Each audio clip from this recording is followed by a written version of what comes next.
since the book started with me, I'll answer that. I mean, uh, the book really started being considered in 2012, 13, almost, over 12 years ago now. At that point, Wellspring was 9 years old. We had a very successful, intensive discipleship process, and people were asking for that in the form of a book.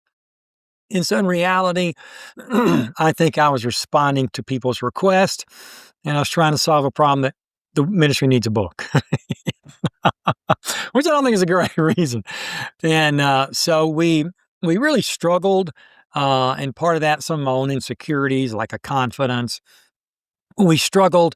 We went through two different ghostwriters slash editors, went through multiple iterations, and then in 2021. Anissa, our creative director, and Laura Arnold, our research and development director, we all really began to have a burden, and God spoke to us in different ways and different spaces, but very close together, that it was time to pick this book back up.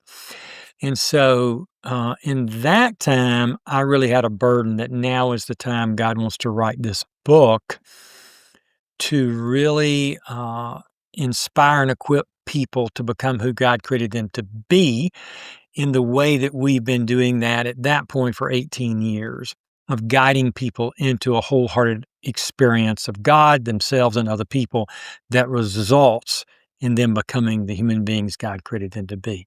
So the problem is that we all long to understand who we are, why we're here, and are we loved? Three fundamental questions. And so that was part of how we got to this point in Anissa, and that's another story. But she became ultimately, she and Laura and I started working together in 21, and then ultimately she became the co-author in 24.